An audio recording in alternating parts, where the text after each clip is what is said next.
I, 35 female, am a plastic surgeon. I went through years of medical school and residency, but it was worth it. I originally started med school hoping to go into psychiatry, but surgery really interested me. The problem started years ago when I first told my family I was going into plastic surgery because it interests me the most. My parents, siblings and brother-in-law were all supportive, and whenever I felt like giving up, they were always there to push me. But a lot of my other family members weren't as supportive. My aunts always made snide comments about it, as well as my cousins, uncles and grandparents on both sides. They were all happy when they knew I was in med school, but completely flipped when they found out I was pursuing plastic surgery. It annoyed me initially, but I learned to move on from it.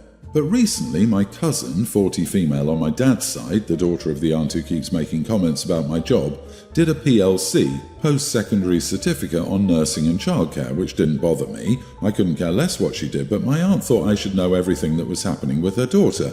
Every time I see her, she goes on about how smart her daughter is and how amazing she is for doing a PLC in nursing and childcare, but the last time I saw her, she said something that really annoyed me. My sister and I were over at her house because she had some hand-me-downs to give my nephew. We were all eating when she said, "It's great that she can go into medical school." She's not, she doesn't even have the brains for medical school. Maybe we can finally have a real doctor in the family. I sat there in silence for a second thinking, what the heck is she talking about? And then looked at my sister, who looked equally as angry as me.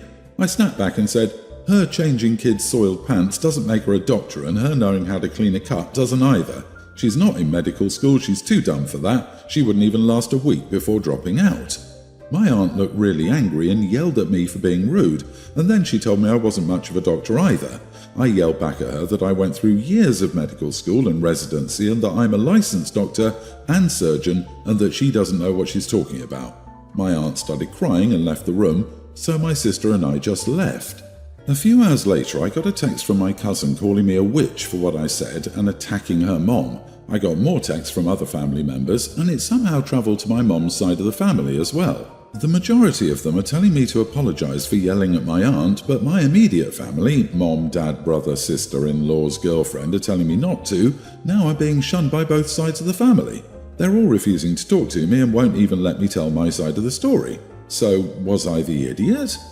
Edit, I feel like I should add that my attack on my cousin wasn't just something random. She's as bad as my aunt. She always makes comments about my job and other things in my life, and always has. She's rude to everyone in my family, and is just generally a bad person to be around.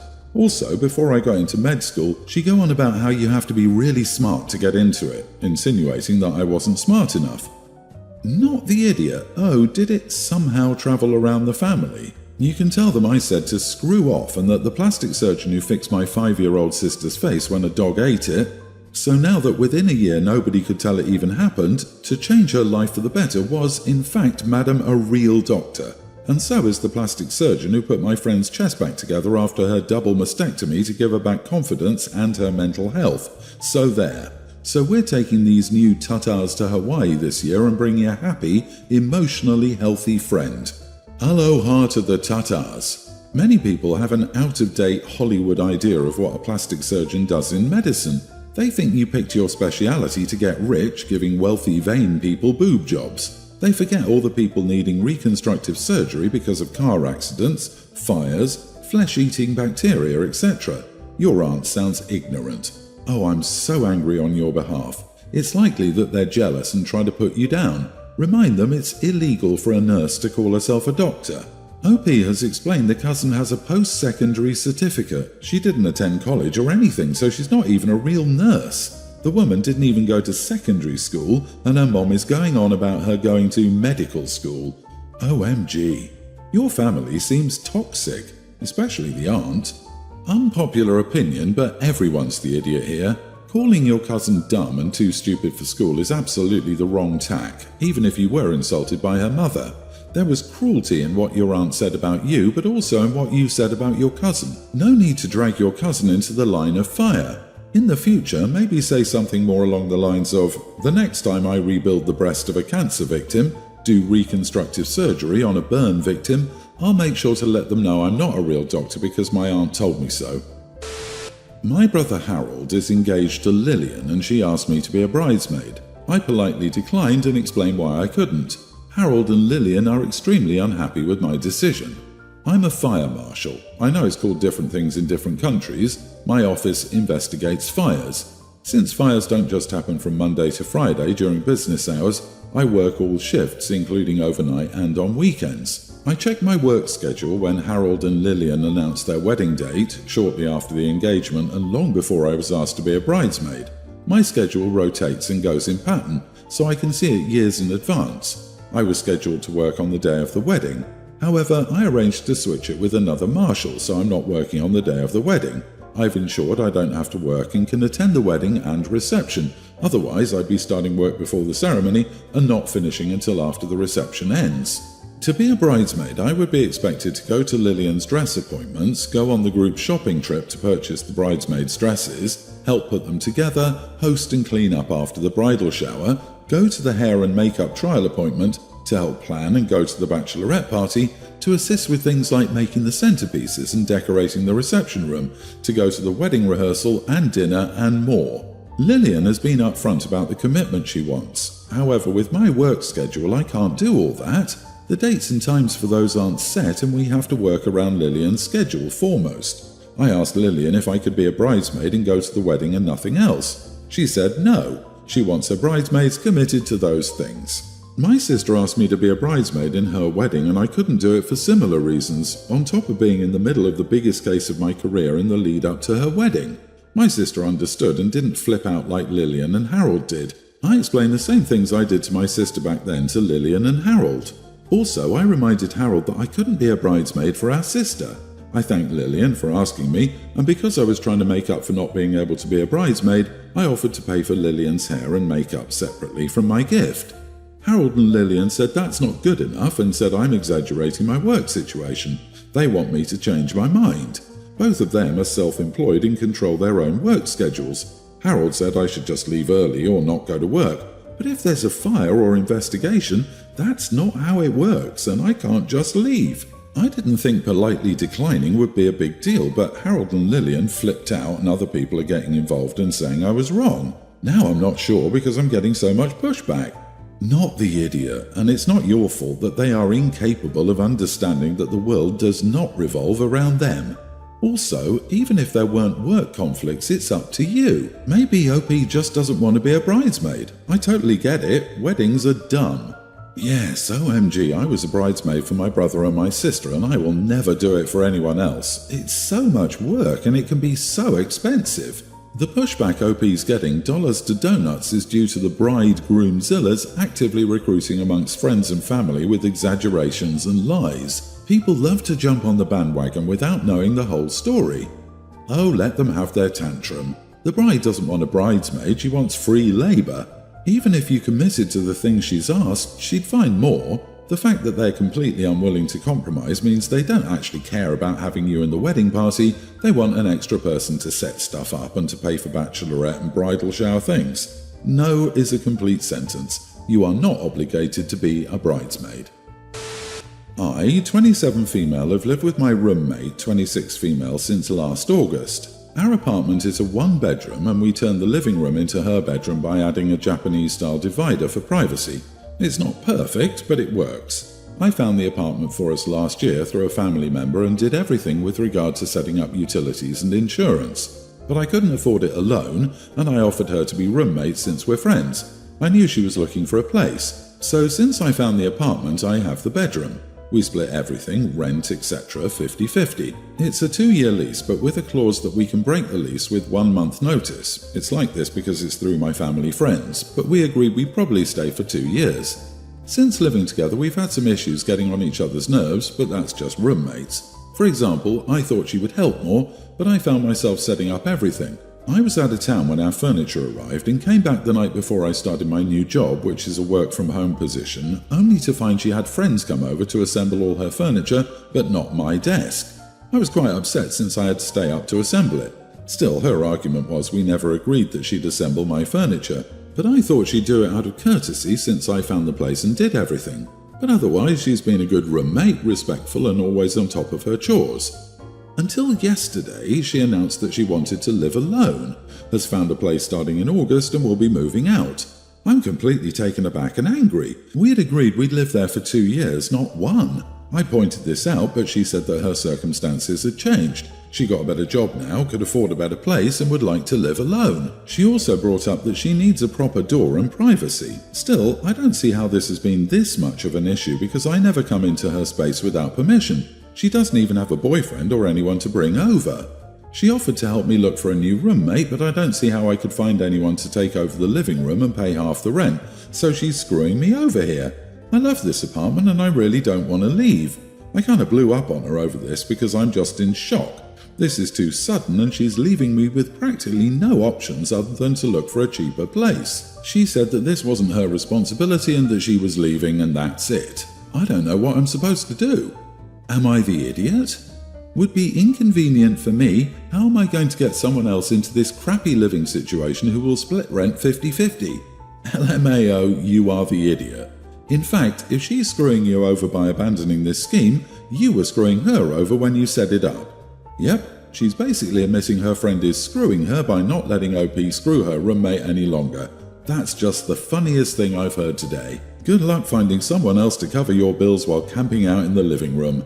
Exactly, her entitlement is astounding. OP, you know she's in an undesirable position. You're mad at her for not continuing in a situation you know is not ideal. If anything, you should have offered to switch places. She signed saying that she could leave with a month's notice. She's put up with the situation long enough. All the reasons you don't think she needs privacy very well could not be present because she doesn't have privacy. My husband and I have a nice backyard with a pool and have always let his siblings take their kids to it whenever they want. Both had keys to our backyard gate. However, one rule has always been that an adult has to be in the backyard with them. I've never changed this rule or put an age out clause on this rule. I came home a few weeks ago and my niece and a few of her friends were at the pool. My niece is a teen and she's a good swimmer. I probably wouldn't have even minded if it was just her and 1 or 2 others, but there were 8 of them, and I don't know any of her friends or if they're strong swimmers, and in that situation they could still easily be having fun and miss out on someone struggling. So I just stayed in my house and kept an eye on them, but afterward I called her mom and said I was really uncomfortable with the situation. Sister-in-law brushed me off and said it's not unreasonable and would be weird if she and her husband babysat a whole bunch of teens, and it would be embarrassing for her, and she blamed me because they don't have access to the house when they're over if we're not home. I got really annoyed and said I needed her to promise me this won't happen again, and she wouldn't. My husband and I talked it over, decided to change the backyard lock, and texted all of our siblings that we were sorry but pools only open when we're home. Now my brother-in-law and his wife are annoyed because we didn't do anything wrong. Most of the time when they want to swim at our house, we won't be home. I work mostly on weekends and my husband is out of state 2 weeks at a time. My husband says we should have just given them a copy of the new key, but I think it's probably time we stop the whole thing anyway. My husband argues that there's no way his brother would send his kids without supervision, they're all under 5 and he's not a terrible dad, but I'm just kind of over it altogether. Especially since I'm always the one picking up the pool toys and putting patio furniture back and stuff after they're over. My husband, I think, just wants his brother to stop texting him about it, but for me, it's kind of just making me dig my heels in harder because it's starting to be like using our pool is some kind of human right versus a nice favour we've been doing for them at our expense. Am I the idiot? I didn't have to read past a child being unattended at your pool, let alone with friends. Not the idiot, you're liable for anything that happens to them, injuries or worse. Your sister-in-law doesn't care because it isn't her problem. I'm 100% with you. Unfortunately, you and your homeowner's insurance would be impacted if someone drowned in your pool. The liability is the sticking point, but I think it's worth going back to OP having to clean up after them each time. Leaving messes for OP to clean up is a display of blatant disrespect. Like they say, you get what you settle for. Don't settle for disrespect. Seriously, if I had a sibling who let me have basically free access to their pool, I would absolutely never leave a mess. Actually, their homeowner's insurance might not be okay with them just handing out keys so people can swim when they're not home. You absolutely have to control who uses your backyard pool. Your sister-in-law and brother-in-law are both entitled in their own ways. If they want to use a pool, they can do it as a family. Get gym membership or go to the public pool. I, 20 male, come from a family that was former minor royalty in the country we're from. We no longer have titles or power. What we do have is our palace left, which we've had for a little over 900 years. Until recently, my grandfather owned it. He has 2 kids, my dad and his sister. My dad and mom died soon after I was born, so my sister expected to inherit the palace. She made no secret that her intention was to sell it. She'd lined up a prospective buyer who would offer the equivalent of $10 million because our family has massive debts and saw this as the way to solve them. My grandfather died last year, and because he knew my aunt would just sell it, he gave the palace to me. I have no intentions of selling it because how many generations of my family have been born and died here? It's a piece of family history, worth more than any price that can be given to it. My aunt pointed out that the family has massive debt that must be paid off, or else we continue to struggle and stress over it. I told her that while I wanted to get rid of the debt as much as possible, I wouldn't sell our home. She's saying I'm condemning my family to further suffering in efforts to pay off our loans, but I honestly don't care. I won't sell off a piece of history no matter what. She thinks this makes me the idiot, but I don't think so. There are some things more important than paying off debts immediately. Am I the idiot? Edit. In my country, you can inherit your parents' debt. Following the abolishment of the monarchy, successive generations of the family had to borrow lots of money to keep up their lifestyle, leading to the situation we now have. It's the equivalent of $4 million, and since I've inherited my grandfather's payment schedule, I have 10 years. As you took the debt that went with the house, the only person you could be the idiot to is yourself.